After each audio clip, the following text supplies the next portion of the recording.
Keluarga saya semua tukar masak. Ayah saya masa dia kecil, adik-beradik ramai, 11 adik-beradik. Dan keluarga mereka menyara hidup dengan meniaga mi goreng di sebuah gerai yang berbasikal. Ayah saya yang tolak basikal tersebut panaskan kuali, goreng mi goreng mamak sampai semua orang cari dia. Dan ayah saya pernah kata, dia panggil saya Paji. Paji, tengok cara bapak potong cili. Bapak tutup mata, bapak potong, top. Begitu laju. Dan terngiang-ngiang di telinga saya, bapak saya cakap, satu hari nanti, Paji pun akan potong macam bapak. Tak saya sangka, DNA saya, darah dan daging saya daripada keluarga baker, pembuat kuih Melayu, penjual mi goreng, akhirnya menjadi kehidupan saya sendiri. Benda yang saya paling tak nak, benda yang saya paling benci, benda yang saya paling elak, kini menjadi punca rezeki saya.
Memang ada keistimewaan pada Datuk Fazli. Selalu kita boleh nampaklah gaya chef tu macam mana, dia punya style dia, cita rasa dia, jiwa dia tu memang ada kat situ. Walaupun dia penyanyi, jadi saya kata, ini satu yang baguslah, satu keunikan yang Datuk ada. Sebab Datuk penyanyi, Datuk juga sebagai motivasi sebagainya. Mungkin Datuk boleh gabungkan dunia kuliner ni dengan dunia yang Datuk yang ada sekarang. Mungkin itu akan lebih menyelah lagi kepada mata di luar lah. Dia memang ada satu kaliber di situ lah. Dia punya inovasi dan sebagainya. Datuk ni memang menyelah lah. Tapi mungkin sebab orang kata belian tu kan, bila kita jumpa tu dia memang hitam, kotor, tak ada harga. Tapi kalau kita ambil, dipotong, dicuci, dah bersih, dipotong yang elok, orang kata hanya Johari yang kena nikam.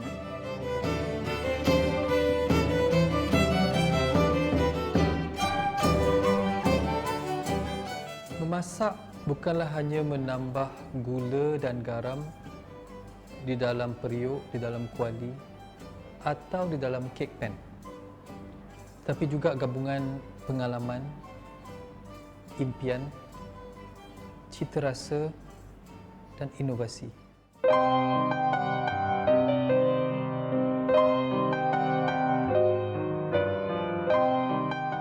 Selepas memenangi sebuah pertandingan masakan, ibu saya mengungkapkan kata-kata ini. Tidak semua yang manis itu madu, tak semua yang pahit itu racun.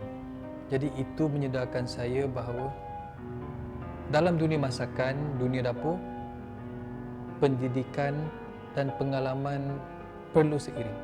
Dan saya akhirnya terbang jauh. 3 tahun saya ulang-alik ke Le Cordon Bleu di Paris. Saya pergi ke Reims, belajar, membuat uji kaji, ulang-alik. Pengorbanan yang paling kita sukar buat adalah pengorbanan masa. Hilang waktu untuk rehat, hilang waktu bersama keluarga, hilang waktu untuk diri sendiri. Di kota Paris, ada beberapa individu penting yang memberi kekuatan kepada saya. 2 yang saya namakan adalah Madam Catherine. Beliau merupakan pengarah pelajar di Le Cordon Bleu Paris. Dan 2 lagi chef yang mengajar saya, Chef Terry dan Chef Nicolas. Kedua-dua chef ini memberikan semangat yang begitu kental kepada saya di saat coklat saya cair, di saat gula saya hangus, di saat kek saya bantat. Kata mereka pada saya dalam bahasa Perancis yang begitu pekat, kuatkan semangat. Dan dalam keupayaan saya untuk cuba memahami bahasa mereka, saya tahu wajah mereka itu ingin melihat kejayaan saya. Akhirnya saya sedar gula, garam bukan hanya pencetus rasa, tapi gula dan garam juga menjadi madu atau racun dalam masakan.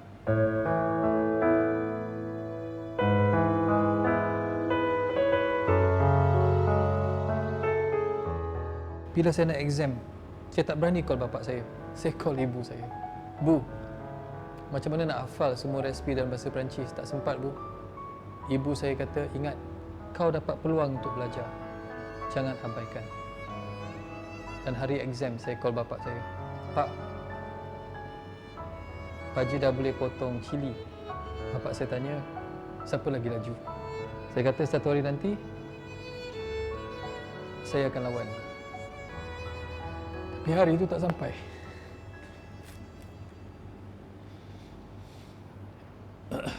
Hari saya memenangi anugerah pertama. Saya bawa pisau, saya bawa cili. Saya potong cili di pusat raya saya.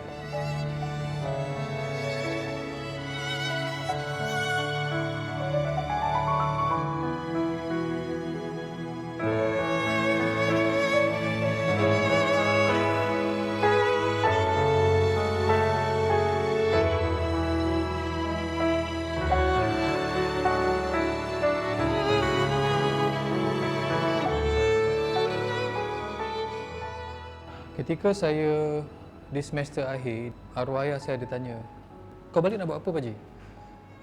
Saya kata, meniaga makanan. Makanan apa?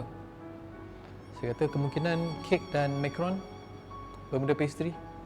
Tanpa saya tahu, ayah saya telah membuat renovation di salah sebuah bangunan yang asalnya menjadi tempat pejabat beliau. Ruang pejabat dia dah jadi mini restoran dan masih ada gambar saya mendukung anak saya yang kedua tu. Bapak saya tulis di papan putih, selamat beroperasi Ji. Saya tergamam. Apa ni, Pak? Sekarang kau dah bergelar tukang masak. Kenalah bagi orang lain makan. Kenalah lepas ni kita lawan siapa potong cili lagi laju.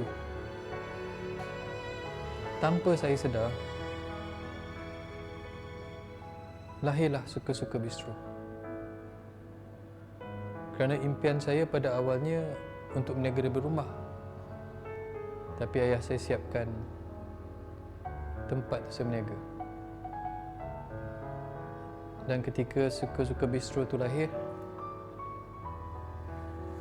saya jujur saya cakap, saya masih tak nampak masa depan saya dalam bidang masakan.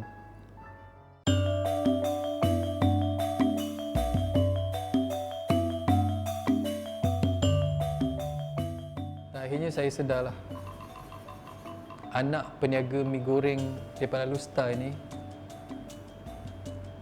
telah dilorongkan oleh Allah SWT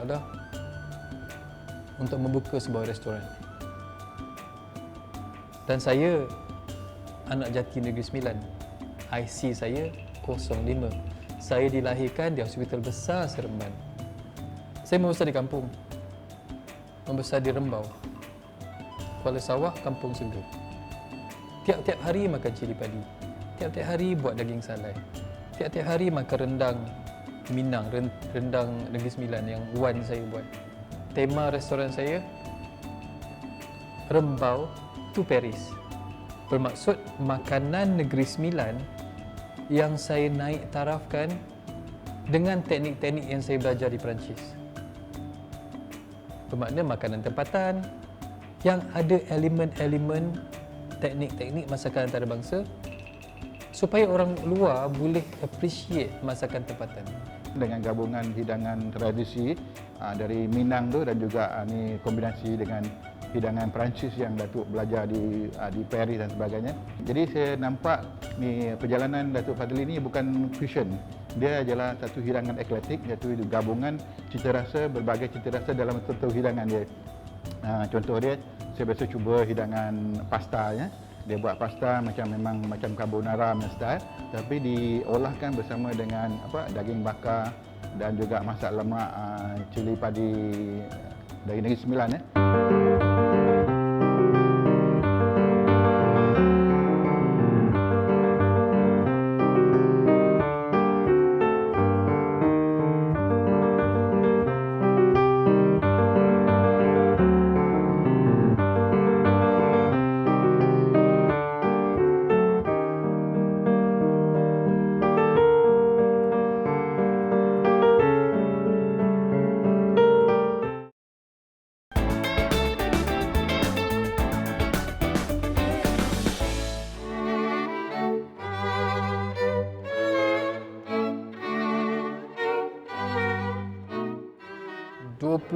Satu tahun yang dulu, orang kenal saya sebagai Abang Asmara. Lagu Asmara ini meletup-letup di corong radio. Ke mana-mana saya pergi, lagu itu yang saya nyanyikan. Namun, apabila saya menghasilkan Suska Bistro, dua benda saya buat. Saya gabungkan masakan tempatan dan elemen Perancis. Saya gabungkan nyanyian dan masakan. Apabila saya hasilkan pasta daging sari lemak cili api, semua orang kata ia sesuatu yang huduh, yang buruk. Tapi itulah yang membawa saya ke mata dunia. Saya menganggap muzik yang menjadi jiwa saya dan pastry dan dunia masakan sebagai cinta hati baru saya. Bila dikahwinkan, lahirlah Sweet Table, di mana puluhan jenis manisan tempatan dan juga Parisian, rembau tu Paris. Ini merupakan sesuatu yang saya hasilkan sebagai lambang signature saya di dalam dunia kulineri.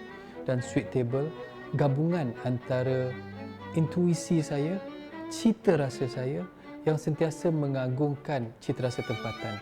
Maka perkahwinan antara gadis rembau dengan jejaka Paris berlaku di dalam Sweet Table. Sentiasa ada manisan tempatan, sentiasa ada manisan daripada Paris. Dan Sweet Table ini adalah penceritaan sejarah hidup saya daripada anak kampung di Rembau sehingga menjadi seorang chef yang dinobatkan di negara Perancis.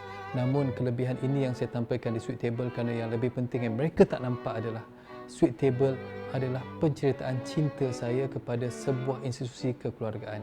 Apabila mereka makan ramai, menggunakan tangan, makan bersama, menggunakan meja yang dialas, menggunakan pinggan yang sebegitu besar yang dipanggil meja. Sweet Table adalah cerita manis saya untuk semua orang yang menyokong kerjaya saya sebagai tukang masak.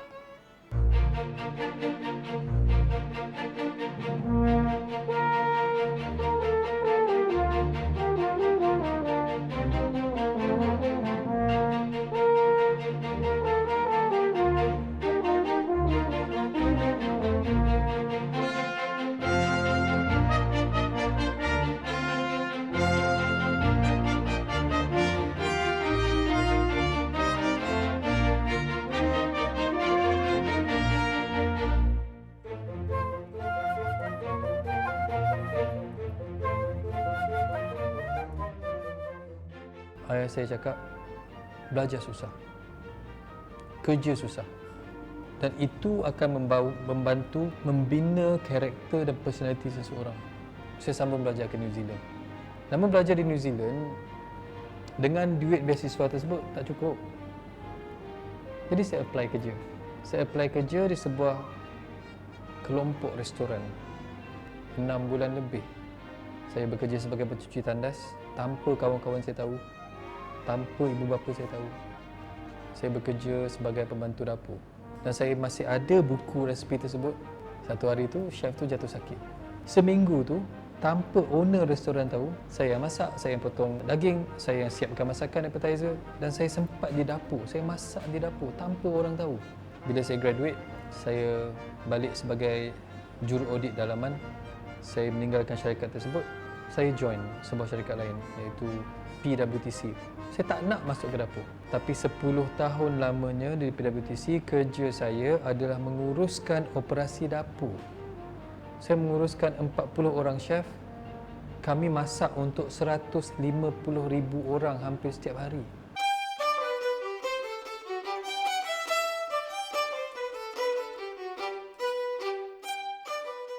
Pelbagai tanggungjawab yang saya galas. Antaranya mengendalikan restoran di Singapura iaitu Mamanda dan Race Bistro, dan akhirnya mengendalikan sebuah hotel bertaraf 5 bintang di Kuala Lumpur di sebelah KLCC iaitu Four Seasons Kuala Lumpur untuk melaksanakan training untuk staf hotel sehingga lahirnya juara berbuka puasa. Saya rasa itu merupakan satu tanggungjawab yang sangat besar kerana minat saya adalah menaik tarafkan masakan tempatan Melayu ke mata dunia. Dan dengan kepercayaan yang diberikan, akhirnya kami disenaraikan sebagai buffet Ramadan yang terbaik di Asia. Resepi saya, bakat saya, kelebihan saya diberi kepercayaan, kreativiti saya dinaik taraf, inovasi saya dipercayai. Di situ saya rasa peluang untuk saya terus memartabatkan masakan tempatan.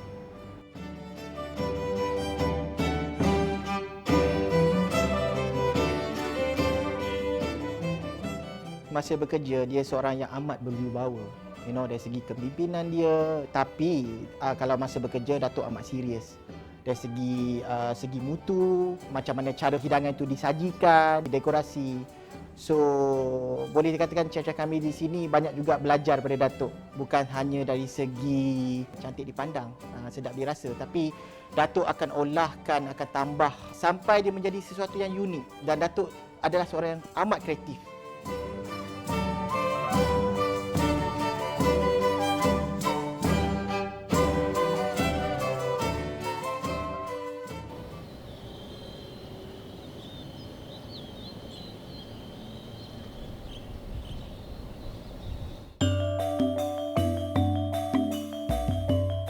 Selepas kejayaan Suka-Suka Bistro yang kami telah usahakan selama hampir 9 tahun, kita memenangi pelbagai anugerah tempatan antarabangsa.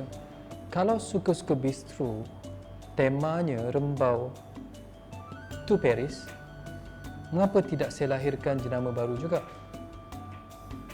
Saya anak Minang, keturunan daripada Padang, Indonesia. Saya nak lahirkan sesuatu yang saya boleh banggakan sebagai masakan tradisi. Saya tahu budaya atau bangsa kapau itu wujud di Indonesia. Maka jenama Minang Kapau saya lahirkan di Bukit Damansara. Di mana elemen masakan Negeri Sembilan, daging salai, ayam salai, cendawan kuku. Namun masakan kapau seperti ayam rendang yang ada ubi kayu, tunjang, dan masakan-masakan elemen Padang ataupun kapau itu ada sekali. Selepas Suka-Suka Bistro, saya ada Minang Kapau.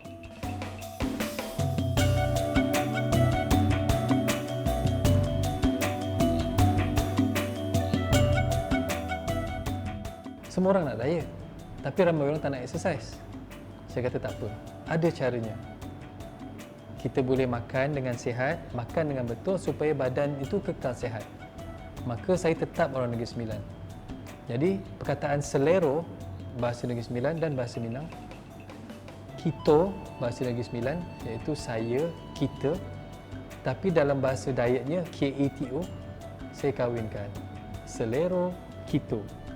Jenama baru saya selepas Suka-Suka Bistro, selepas Minang Kapau, untuk melahirkan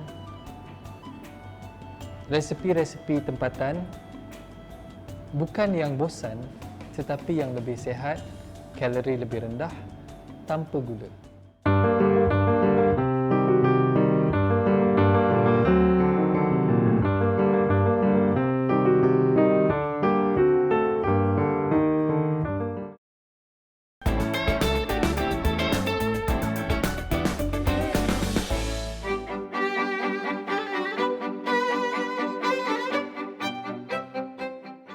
Sepanjang saya bergelar sebagai tukang masak, saya dah bergerak ke merata tempat di pelbagai jenis negara. Mengajar, belajar, promosi, melakukan pendidikan. Namun, saya dibesarkan dengan daging salai, itik salai, ikan keli salai, masak lemak cili api. Jadi bila saya bergelar seorang tukang masak, seorang chef, saya rasa saya perlu mengekalkan tradisi masakan Negeri Sembilan. Daging salai lemak cili api, itu yang saya bawa ke mata dunia.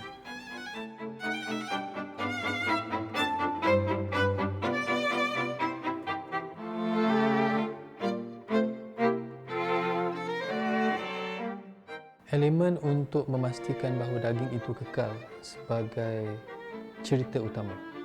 Daging tersebut kita perap bersama dengan serbuk kunyit yang berkualiti tinggi. Tidak dilupakan garam untuk menambah rasa.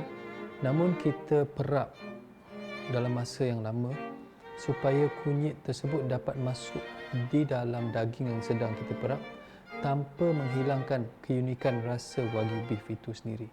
Namun apabila kita salai, apa yang saya pastikan tidak ada penggunaan minyak. Ianya disalai, dibakar dalam cara lebih moden di dalam grill ataupun griller yang panas. Sama seperti penggunaan arang, sama seperti penggunaan sabut kelapa dalam dunia lama. Namun yang penting apabila mereka merasai wagyu salai itu, masih ada rasa salai yang saya inginkan. Dan setiap hirisan yang saya buat, ketebalannya, rasanya, dan kemudian kita bakar sedikit sebelum dihidang, di situlah elemen daging salai yang akhirnya dapat membawa segala deri rasa kita dalam mulut dicambahkan di dalam memori, di dalam resepi, di dalam rasa daging salai, di dalam warna bunga telang, di dalam keenakan pucuk pegaga.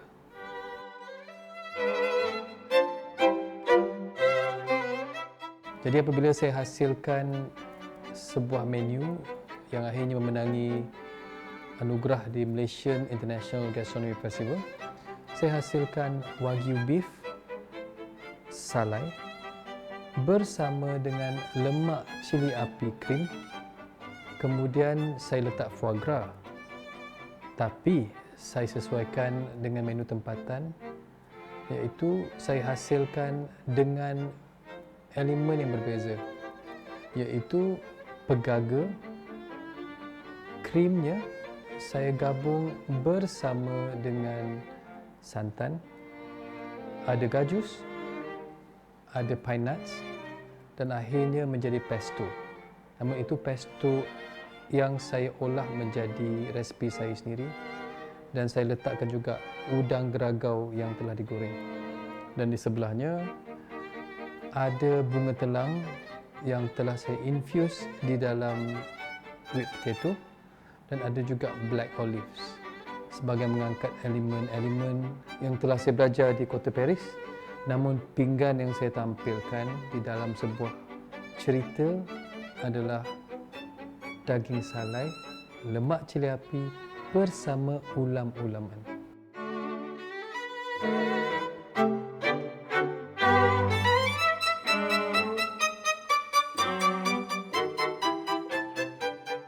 Penghasilan sos, penghasilan puree, penghasilan ganache, penghasilan krim memerlukan elemen krim, mentega dan juga herba serta rasa tambahan. Dan saya yakin gajus, pucuk pegaga, elemen lemak cili api apabila digabungkan dengan teknik dan bahan Perancis mampu menghasilkan satu rasa yang berbeza daripada biasa. Dan kita tahu bahawa sejarah kulineri bermula dari Paris. Tapi ramai tak tahu bahawa sejarah Negeri Sembilan bermula daripada daging salai lemak cili api.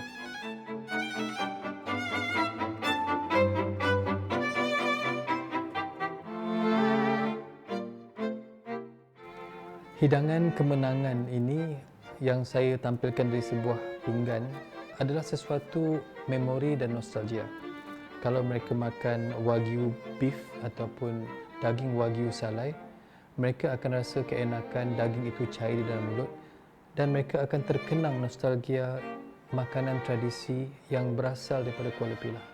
Namun apabila disatukan dengan krim lemak cili api, bukan kuah lemak cili api, tapi ada elemen Perancis di situ, krimnya. Mereka akan rasa keenakan lemak krim, mentega di situ. Namun mereka akan kembali mengenang bagaimana enaknya rasa campuran antara kunyit, antara bawang, antara cili padi dan elemen kelapa ataupun santan tetap ada di situ. Dan gabungan antara pesto cream yang telah saya hasilkan itu, yang saya panggil Asian pesto cream, yang ada pegaga di situ, akan mengimbau kenangan bahawa inilah ulam-ulaman tempatan yang akhirnya ada gabungan antara keenakan krim daripada Perancis. Namun sudah tentu kita tak boleh abaikan bunga telang tidak ada rasa, namun bunga telang ada warna yang terhasil secara sendiri apabila kita bijak mengolahkan di dalam makanan kita. Dan elemen ketiga-tiga rasa itu sebenarnya saya nak bawa orang untuk kembali kepada zaman kanak-kanak. Mungkin neneknya pernah masak, mungkin mereka pernah makan di gerai tepi jalan. Namun tiba-tiba mereka lihat, wah, ini bukan daging sala lemak cili api.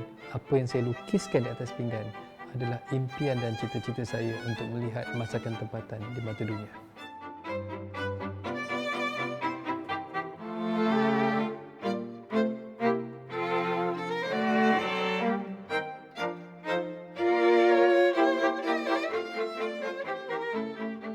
Apa yang saya garap, kita makan dengan mata.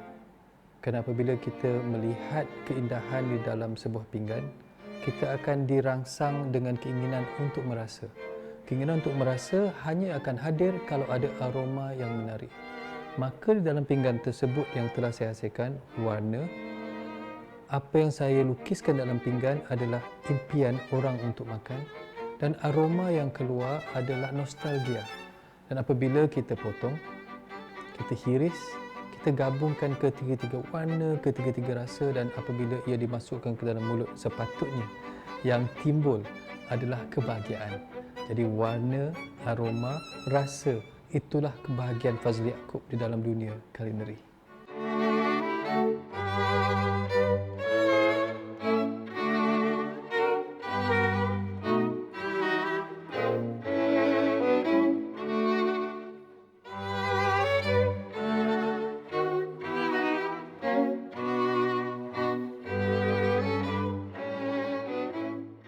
Salah satu lagi menu kemenangan saya adalah soto Padang. Namun kalau kita bayangkan soto Padang, elemennya seperti biasa. Di dalam mangkuk semuanya digabung jalinkan. Kita ada nasi impit, kita ada kuah, kita ada kacang, dan kita ada kelebihan pelbagai jenis sayur yang kita nak letak. Namun apa yang saya tampilkan di dalam soto Padang versi Fazli adalah keindahan dunia kulineri Melayu, di mana kuahnya itu adalah sesuatu elemen rempah ratus yang kita hasilkan. Nasi impit yang saya bakar menunjukkan bahawa ianya merupakan satu proses menghasilkan aroma yang berbeza apabila beras itu kita bakar.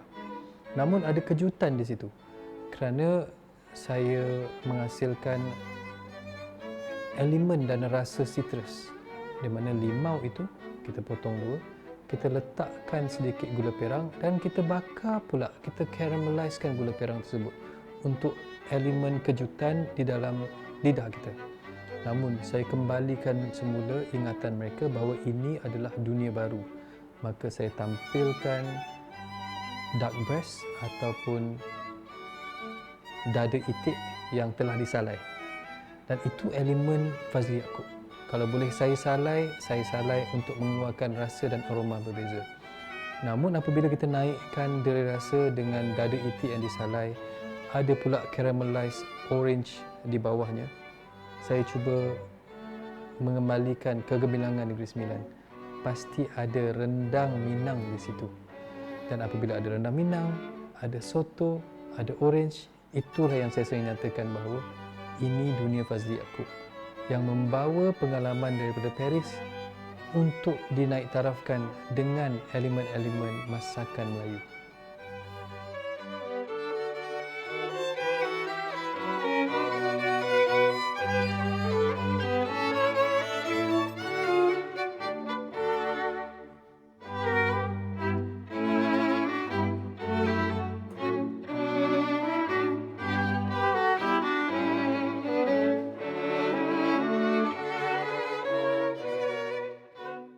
Menu seterusnya, menu kebanggaan saya.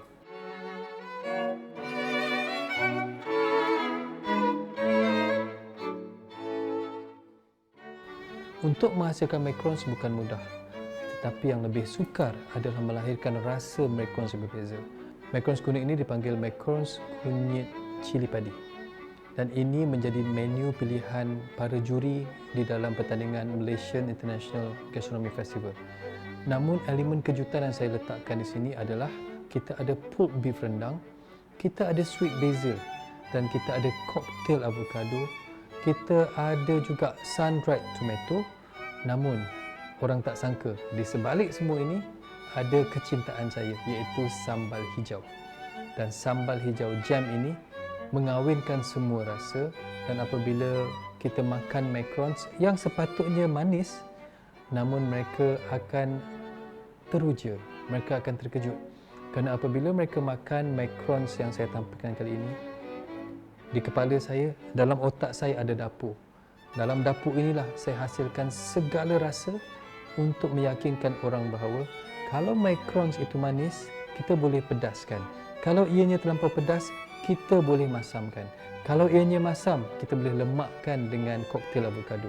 Maka lahirlah macarons rendang yang pelbagai rasa dan pengalaman. Dan ini yang saya banggakan. Apabila rendang, kita kawinkan dengan orang Perancis.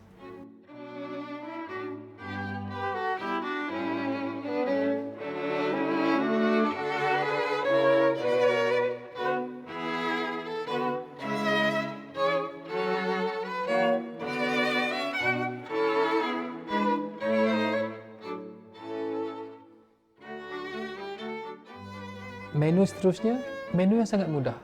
Saya dibesarkan dengan puteri mandi. Saya bantu nenek saya bantu ibu saya. Dan saya bangga sangat puteri mandi versi Negeri Sembilan. Di mana ianya merupakan satu juadah manisan yang sangat ringkas. Dan puteri mandi jugalah yang membantu saya untuk memenangi anugerah World Gourmand Cookbook Award dengan buku resipi baru saya. Namun puteri mandi yang saya tampilkan kali ini, yang penting adalah platingnya berbeza. Ada satu kaki daun pisang yang saya gulung, ada elemen gula melaka, ada elemen kelapa parut, namun presentationnya berbeza. Kerana yang mereka tak sedar bahawa di situlah saya lampirkan puteri mandi yang terbang jauh, yang berlayar jauh, yang mengembara jauh ke Paris. The Princess Bath. Itu yang saya tampilkan di dalam pinggan, penuh dengan penceritaan, penuh dengan mendambakan keunikan puteri mandi itu sendiri.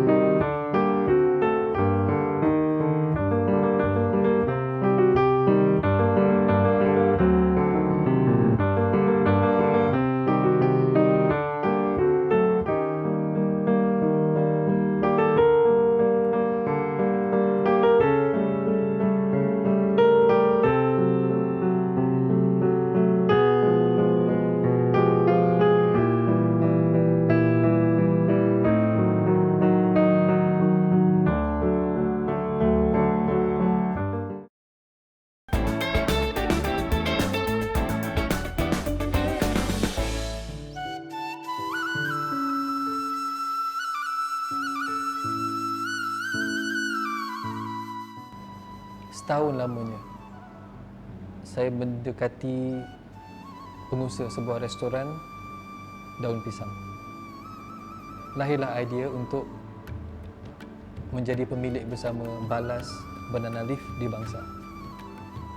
Apabila saya tahu bahawa pengetahuan makanan India saya tidak cukup, saya terbang ke Chennai. 16 orang guru, chef-chef hebat yang mengajar saya tentang resepi-resepi makanan India.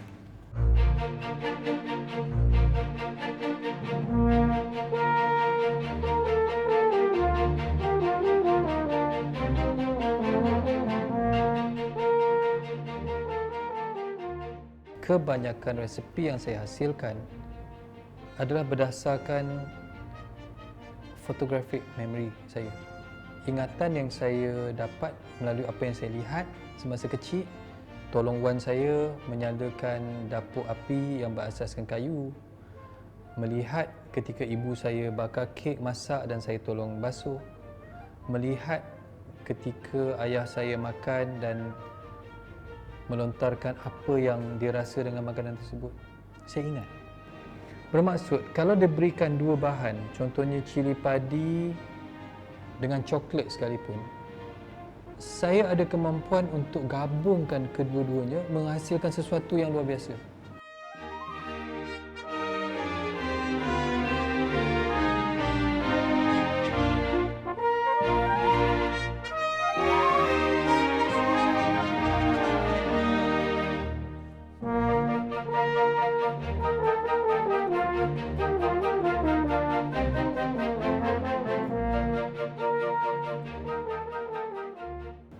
Apabila saya dapat tawaran menjadi seorang penulis buku resepi, dia kata, Fazli, lahirkan buku resepi ini. Jadi dengan konteks buku resepi itu, tajuknya My Sucre Story bermaksud cerita manis saya. Sucre dalam bahasa Perancis bermaksud gula. Dalam buku tersebut cerita bagaimana saya mula masak masakan kampung, saya memenangi pertandingan masak tersebut sampailah saya graduate. Dan Le Cordon Bleu Paris menghantar buku saya untuk ke pertandingan World Gourmand Cookbook Awards mewakili Malaysia, memenangi tempat pertama. Dan pada ketika itu saya sedarlah bahawa saya tak boleh mempersia-siakan photographic memory yang ada, kerana itulah punca rezeki saya. Dan kemudian apabila saya lahirkan restoran Mamanda dan Suka-Suka Bistro, sekali lagi kami memenangi hampir 25 anugerah di Malaysian International Gastronomy Festival, dan saya naik ke pentas bersama lagi 3 orang chef sebagai penerima anugerah Golden Chef Award yang telah membantu saya untuk melahirkan resipi-resipi yang membawa saya ke mata masyarakat.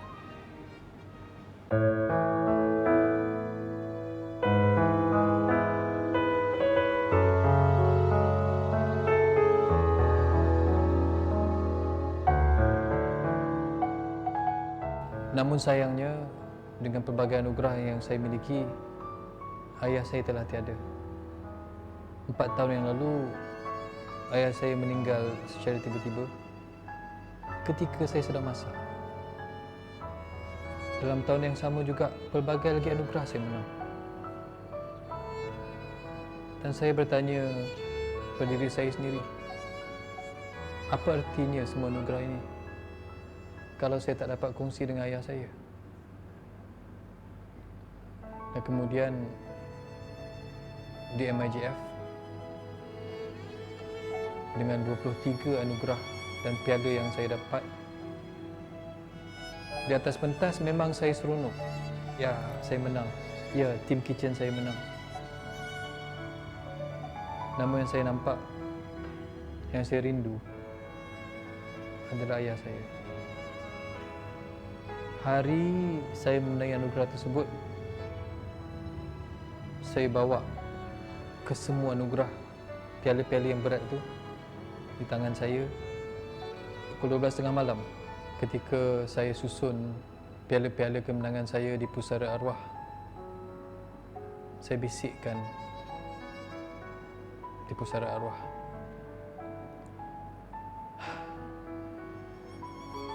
kalaulah bapa ada untuk melihat kemenangan saya, kan best.